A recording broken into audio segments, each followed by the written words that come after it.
राधे राधे भक्तजनों। दशा माता के दूसरे दिन की व्रत कथा। एक घर में सास और बहू रहती थी। बहू का पति परदेश में गया था। एक दिन सास ने बहू से गांव में से आग लाकर भोजन पकाने को कहा। बहू गांव में आग लाने गई, पर किसी ने भी उसे आग नहीं दी और सभी ने कहा कि जब तक दशा माता की पूजा नहीं हो जाती तब तक हम आग आपको नहीं देंगे। बेचारी बहू खाली हाथ ही घर लौट आई। उसने सास को आके सारी बात बताई कि गांव भर में आज दशा माता की पूजा है, इसीलिए कोई आग नहीं दे रहा है।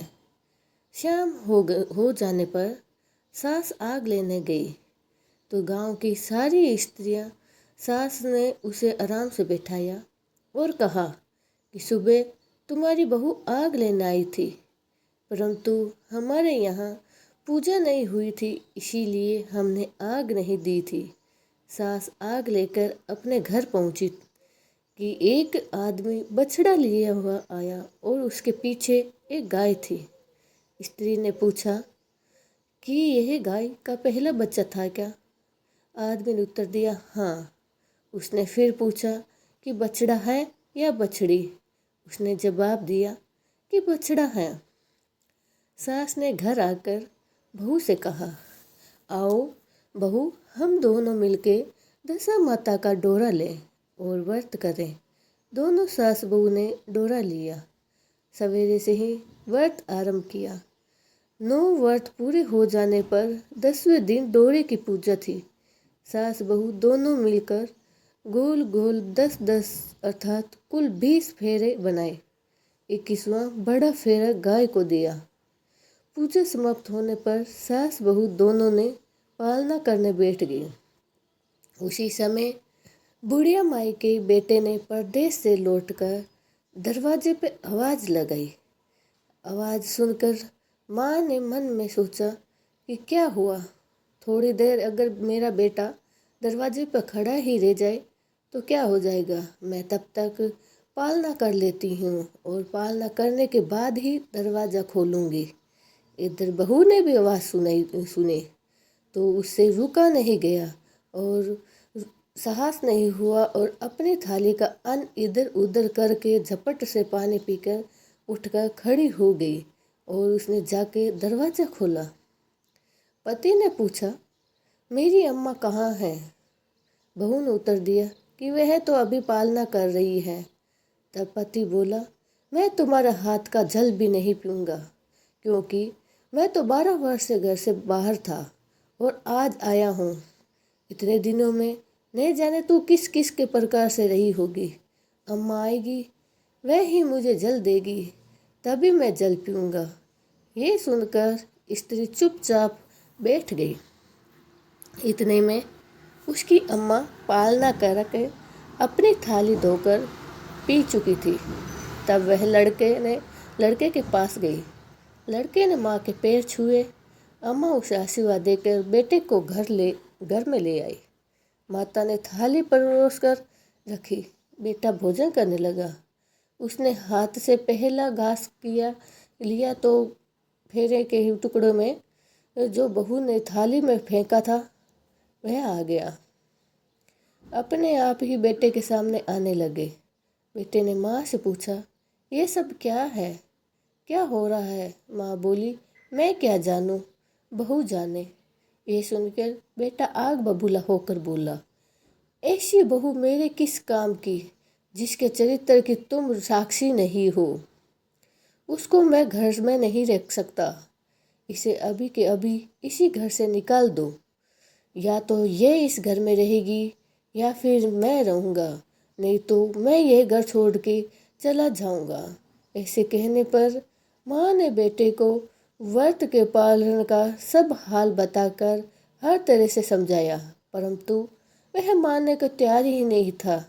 बस यही कहता रहा कि इसे घर से बाहर निकाल दो, मैं रह नहीं सकता इसके साथ। माँ ने सोचा, बहू को थोड़ी देर के लिए बाहर कर देती हूँ, जब लड़के का गुस्सा उतर जाएगा तब बहू को बुला लूँगा। बुढ़िया ने बहू से कहा, दहलीज के बाहर जाकर पेड़ के नीचे थोड़ी देर के लिए खड़ी हो जाओ, तब तक मैं इसे समझा बुझा के तुम्हें लेने आ जाऊंगी। बहू ने कहा, ठीक है माँ जी, और वह जाके उस पेड़ के पास पेड़ के नीचे खड़ी हो गई। तो पेड़ बोला, मुझसे हट कर खड़ी हो, मैं दशा माता के विरोधी को छाया नहीं दे सकता। इस पर वह वहाँ से चली गई।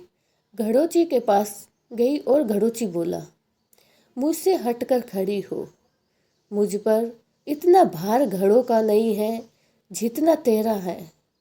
वह यहाँ से भी हटकर घूरे के पास ढेर पर खड़ी हो गई। घूरे के ढेर बोला, मुझ पर इतना भार कूड़े का नहीं है जितना तेरा है। चल यहाँ से हट जा, कहीं और जाके खड़ी हो जा। इसी प्रकार उसे कहीं भी खड़ा नहीं होने दिया। वह अपने मन में बहुत ही दुखी हुई। वह जंगल में चली गई। जंगल में भूखी प्यासी घूमती फिरती एक सूखे कुएं में गिर पड़ी। वह उसमें गिरी, परंतु उसे चोट भी नहीं आई। वह नीचे जाके बैठ गई। अचानक राजा नल वहाँ शिकार खेलते खेलते वहाँ पहुँच गया। उसके साथी बिछड़ गए थे। वह प्यास के कारण उसी कुएं पर आया और जिसमें से वह स्त्री बैठी थी। राजा नल ने भाई ने कुएं में पानी के लिए लोटा डाला तो उस स्त्री ने उस लोटे को पकड़ लिया। भाई ने नल से कहा, इस कुएं में किसी ने लोटा पकड़ लिया। तब राजा नल ने कुएं पर आकर कहा कि यदि तुम पुरुष हो तो मेरे धर्म के भाई हो, यदि तुम स्त्री हो तो भी मेरे धर्म की बहन हो। तुम जो भी हो बोलो, मैं तुम्हें बाहर निकाल लूँगा। स्त्री ने आवाज़ दी। राजा ने उसे बाहर निकाल लिया तथा हाथी पर बिठाकर अपनी राजधानी में ले आया। जब राजा अपनी राजधानी में उसे लेके आया तब महाराज को शिकार से लौटकर महलों की ओर आते देखकर सब लोगों ने महारानी के पास जाके कहा, महाराज के आने की सूचना दी। सेवकों ने कहा कि एक स्त्री को हाथी पर बैठाकर रानी बनाकर लाए हैं। महाराज की एक नई रानी के भी साथ आ रही है। यह जानकर रानी बड़ी ही दुखी हुई। इतने में महाराज भी वहां आ पहुँचे। रानी ने हाथ जोड़कर विनती की, महाराज, मुझसे ऐसा क्या गलती हो गई जो आप मेरे रहते हुए भी आपने दूसरा विवाह कर लिया। राजा ने कहा। राजा नल हंसकर उत्तर दिया, वह तुम्हारी सोत नहीं है, ननंद है, मेरा धर्म की बहन नहीं है। तुम्हें इसके साथ अपनी सगी ननंद की तरह ही बर्ताव करना चाहिए। ये सुनते ही महारानी का मुख प्रसन्नता से कमल की भांति खिल उठा। वह बोली, अब तक मैंने ननंद का सुख नहीं जानती। अच्छा हुआ जो मेरे भाग्य में ननंद भी मिल गई। राजा से उसका नाम मुँह बोली बहन रखा और उसने उसके लिए एक अलग महल बनवाया। उसके दिन सब सुखपूर्वक बीतने लगे और उधर एक दिन राजा की घोड़े का बच्चा हुआ। राजमहल की स्त्रियां बधाई के गीत गाने लगी। मुँह बोली बहन ने अपनी दासियों से कहा, बाहर जाके पता करो किस बात की बधाई गाई जा रही है। दासियों ने बताया, महाराज की घोड़ी ने अच्छी घड़ी में एक उत्तम बछड़े को जन्म दिया है, उसी बधाई गीत गाई जा रही है। मुँह बोली बहन ने पूछा, क्या घोड़ी ने पहली बार जन्म दिया है? दासी ने उत्तर दिया, हाँ, पहली बार ही इस घोड़ी ने बछड़ी को जन्म दिया है। तब मुँह बोली बहन ने महारानी के पास जाकर बोला, अहो भाभी रानी, हम और तुम दोनों दशा माता का डोरा ले। रानी ने पूछा, डोरा ये क्या चीज़ है, मुझे समझाओ। वह बोली, दशा माता के व्रत का यह नियम है कि पहले पहले जब गाय या घोड़ी या स्त्री के प्रसव की खबर सुने तब डोरा लेकर व्रत आरंभ करते हैं। 9 व्रत करने के बाद ही 10वें दिन डोरे की पूजा करके विसर्जित करते हैं। इसी के साथ उसमें पालने का नियम भी बताया गया है। तब महारानी बोली, तुम्हारा व्रत तुमको फले, मैं तो पूरी और दूध की खीर खाने वाली हूँ। रानी महारानी भला बन फना कर गोले की पापड़ी खाकर कैसे रह सकती हूँ, ऐसा कहकर खाए मेरे दुश्मन। वह बोली, भाभी मुझे जो चाहे कह लो, परंतु उस व्रत के बारे में एक भी शब्द कुछ गलत मत कहो। मैं इसी व्रत के उल्लंघन के कारण मारी मारी फिरती रहती हूँ। आपके देश में इसी व्रत के उल्लंघन की वजह से आई हूँ। महारानी ने उदासीनता के साथ कहा, मुझे क्या पड़ी है, तुम जो अच्छा लगे वो करो, मैं मना नहीं करती। मुँह बोली बहन ने श्रद्धापूर्वक डोरा लिया। 9 दिन तक व्रत किए। 10वें दिन विधिवत पूजन किया, गोला फेरा बनाए और संध्या को पालना करने बैठी। उसी समय उसके पति को अचानक कुछ प्रेरणा सी हुई और वह अपनी माता से आज्ञा लेकर अपनी पत्नी को ढूंढने चल दिया। घूमता फिरता वह राजा नल की राजधानी में गया और वहां जाकर पहुंच गया और अपनी पत्नी का पता लगाने लगा। उसने एक कुएं पर कुछ औरतों को बातें करते देखा। एक स्त्री ने कहा, राजा की मुँह बोली बहन बहुत ही सुंदर स्त्री है, आजकल उसका किया हुआ सब कुछ होता है। दूसरी स्त्री बोली, वह सुंदर होने के साथ साथ धर्मात्मा भी है। जब से आई है तभी से उसने सदा व्रत खोल कर रखा है।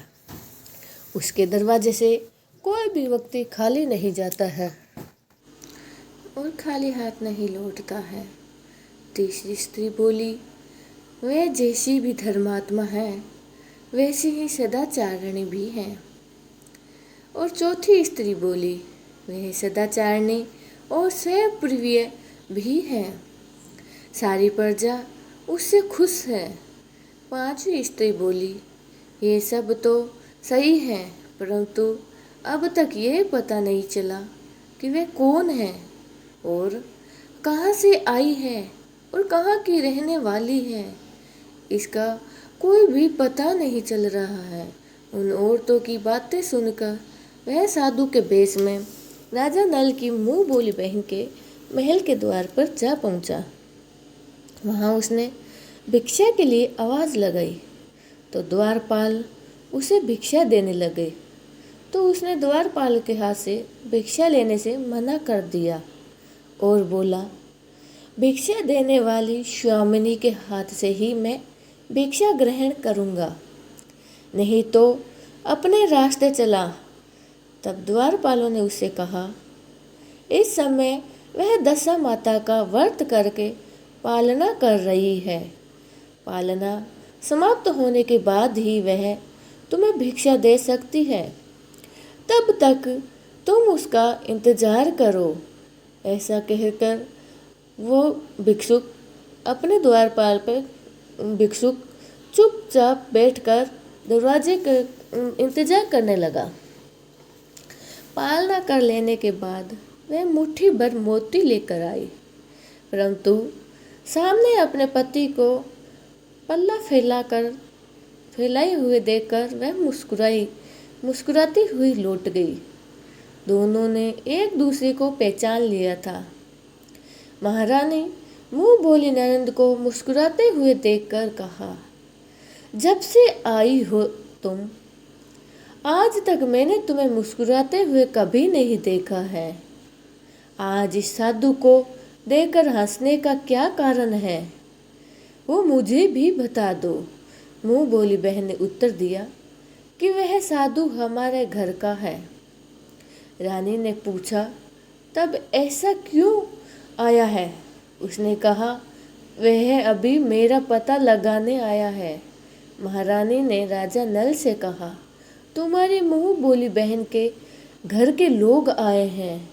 राजा ने कहा, उसे कह दो कि अभी यहाँ से घर जाने वाला से हमारी हैसियत से आए, तब ही मैं अपनी बहन की विदाई करूँगा, नहीं तो नहीं करूँगा। राजा नल की मुंह बोली बहन का पति अपने घर जाकर अपनी माँ से बोला, माँ, तुम्हारी बहू राजा नल के यहाँ उसकी बहन बनकर रह रही है। वे रोज सदा व्रत करती रहती है और नित्य धर्म से दिन बिताती है। तब उसकी माता ने उसे आज्ञा दी कि बहू को ले आओ। वह डोली पिंस बाजे गाजे कहरा कर आदि के साथ यथाचित सज धज कर राजा नल की राजधानी को चल दिया।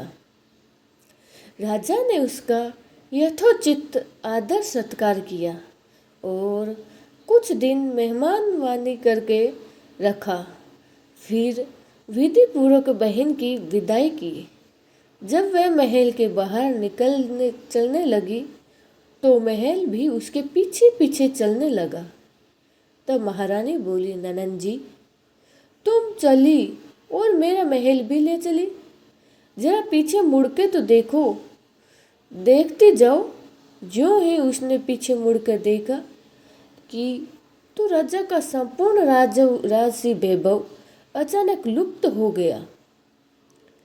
राजा की मुंह बोली बहन तो अपने पति के यहाँ साथ ही आनंद में रहने लगी, परंतु राजा नल व रानी का यह हाल हो गया कि वे दोनों कमरी कथली ओढ़ने फिरते रहने लगे।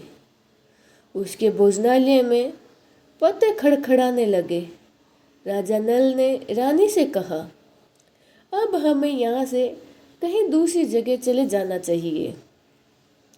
रानी पतिव्रता स्त्री थी। उसने राजा की आज्ञा मान ली और वो दोनों वहाँ से चलते चलते एक गांव के पास पहुँचे। वहाँ पर बेरी के पेड़ पर बेर लगे हुए थे। राजा रानी दोनों को भूख लग चुकी थी। उन्होंने बोला, बेर को उठाकर, तो बेर लोहे के बन गए। इस प्रकार राजा रानी जिस भी वस्तु को हाथ लगाते वह कंकड़ पत्थर में बदल जाते। इतने पर भी राजा रानी आगे बढ़ते गए। रास्ते में उन्हें एक व्यापारी मिला। व्यापारी ने राजा रानी को पहचान लिया। उसने राजा रानी के लिए भोजन के लिए ढेर सारा भर आटा दिया। वे आटा लेकर नदी के किनारे गए। वहाँ रानी भोजन बनाने लगी। राजा नल स्नान करने चले गए। उस नदी में मछुआरे मछली पकड़ रहे थे। मछुआरों ने राजा को 4 मछली दी। रानी ने मछलियाँ भूनकर रोटी बना ली। राजा नल भोजन करने बैठा तो रोटियाँ ईंट की हो गई, ईंट में परिवर्तन हो गई और मछलियाँ उछल उछल के नदी में चली गई। वहाँ से चलकर राजा रानी अपनी मुंह बोली बहन के यहाँ गए। बहन को जब पता चला कि भाई भाभी आए हैं तो उसने सेवक को पूछा कि वो कैसी दशा में आए हैं। सेवकों ने कहा कि भिखारियों की हालत में आए हैं और बड़े ही दुखी हैं और वो पैदल ही आ रहे हैं। ये सुनकर उसकी बहन बड़ी ही लज्जा आई। उसने राजा रानी को एक कुंभार के यहाँ ठहरा दिया। शाम को थाल सजाकर बहन सेव भाभी से मिलने कुंभार के घर आई। उसने भाभी के सामने थाल रखा तो भाभी ने कह दिया कि इस थाल में जो कुछ भी है तुम उसे कुम्हार के चक्के के नीचे रख दो और चली जाओ। ननद थाल का सामान चक्के के नीचे रखकर चली गई। थोड़ी देर में राजा ने आकर रानी से पूछा, कहो मेरी बहन आई थी, क्या लाई थी? रानी ने कहा, आई तो थी पर जो कुछ लाई मैंने इस चक्के के नीचे रखवा दिया है। राजा ने कहा। वहाँ देखा तो वहाँ कंकड़ पत्थर के सिवा कुछ भी नहीं था। राजा को समझते देर न लगी कि ये सब बुरी दशा के कारण है। भला मेरी बहन मेरे लिए कंकड़ पत्थर क्यों लाएगी? अब राजा रानी बहन के वहाँ से चले अपने मित्र के घर गए। मित्र को लोगों से पता चला तो उसने उससे पूछा कैसे आना हुआ। उन्होंने उत्तर दिया, भिखारियों सी हालत में आए हैं। मित्र ने दुखी होकर कहा, कोई बात नहीं, जैसे आए हो वैसे आए हो, आखिर हो तो तुम मेरे मित्र ही। उन्हें महल में ले गया और मित्र ने उन दोनों का स्वागत किया। स्वादिष्ट भोजन बनाकर उसे एक कमरे में उनके पलंग पर ही बिछाना दिया। उस कमरे में एक खूंटी पर 9 लखा हार टंगा था। आधी रात के समय राजा तो सो गया, परंतु रानी जाग रही थी। रानी ने देखा कि हार वाली खूंटी के पास दीवार में एक मोर का चित्र बना हुआ है। मोर धीरे धीरे हार को निगल रहा है। रानी ने राजा को जगाकर वह दृश्य दिखाया। राजा ने सोचा, यहाँ से चुपचाप भाग चलना ही ठीक रहेगा, नहीं तो सवेरे चोरी का कलंक भी लगेगा। तब मित्र को हम क्या मुख दिखाएंगे? बेचारे राजा रानी रात को ही उठकर जंगल की तरफ चले गए और दोनों चलते चलते चलते चलते एक दूसरे राजा की राजधानी में पहुंच गए। वहां अतिथि और भिक्षु को सादर्थ दिया जा रहा था। वे दोनों भी साधवर्थ लेने गए, परंतु उस समय साधवर्थ बंद हो चुका था। वहाँ के अधिकारी ने कहा, ये लोग नहीं जाने कहाँ से आए होंगे, इन्हें भी देने के लिए कुछ भी नहीं बचा है, इन्हें एक एक मुट्ठी चने दे देते हैं।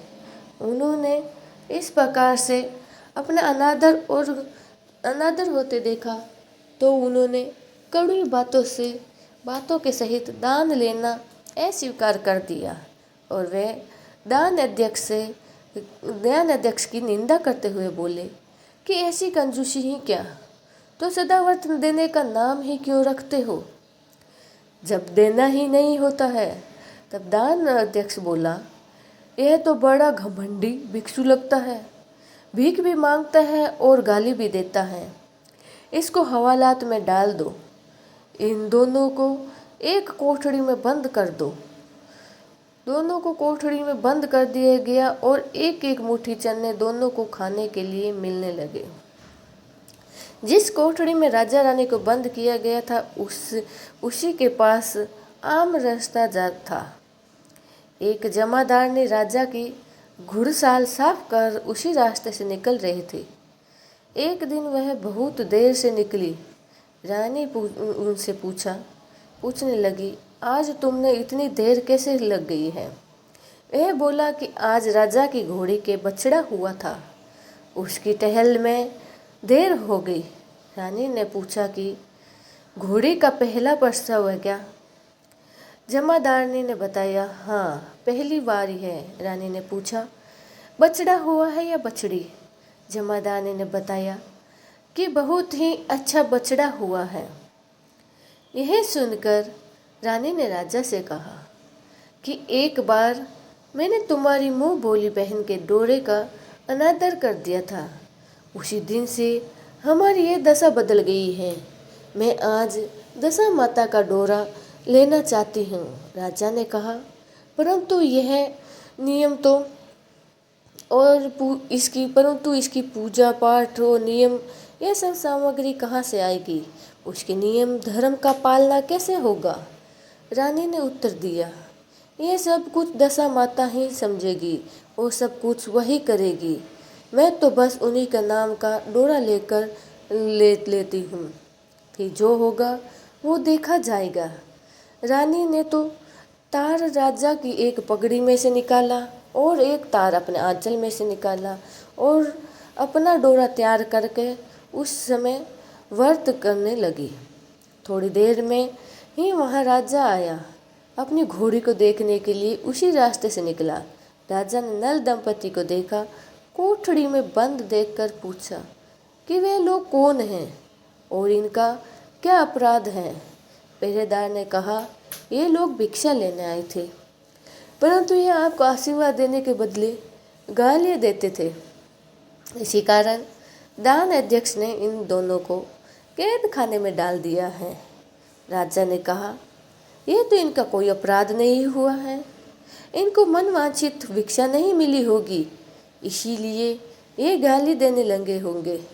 इनको संतुष्ट करना चाहिए था, ना कि कैद खाने में डालना चाहिए था।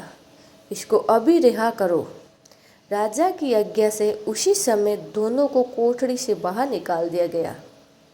राजा ने उनके पांव पर पद्म और माथे पर चंद्रमा देखकर पहचान गया कि यह तो राजा नल और रानी दंपति है।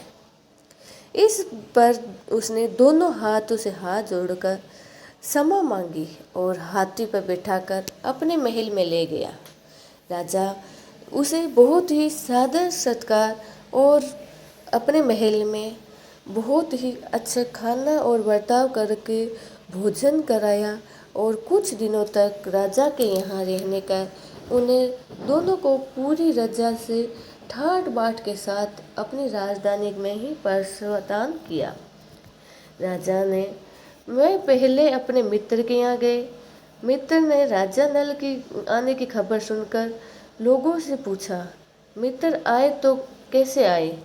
लोगों ने कहा, अब की बार तो राजसी ठाट बाट के साथ हाथी, घोड़ों और डंका निशानी पालकी के साथ पिनस एवं फौज के साथ लेके आ रहे हैं।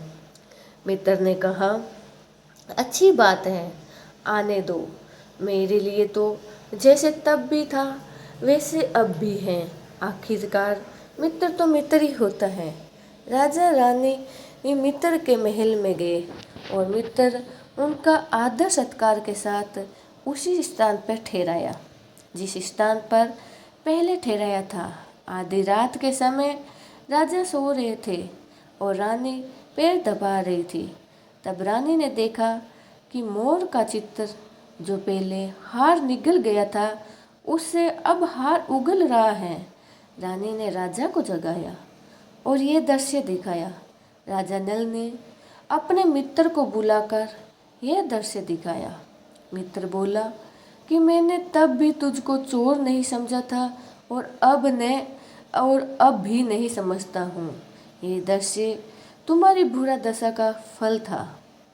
आप निश्चित रहिए और मेरे मन में कोई मेल नहीं है।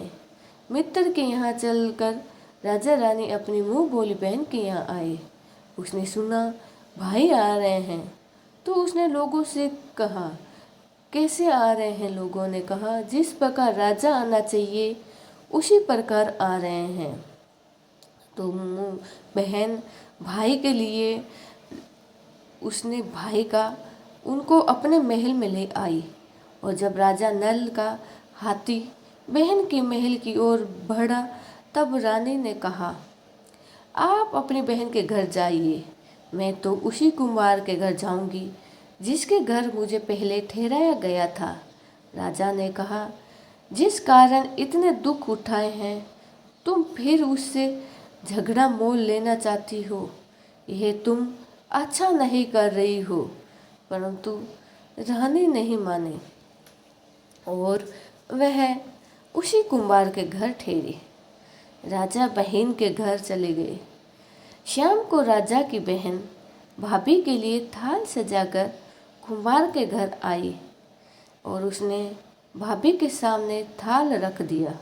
भाभी सोने चांदी के गहने उतार कर रखने लगी और कहने लगी, खाओ रे मेरे सोने चांदी के गहने खाओ, हम भूखे नंगे क्या खाए।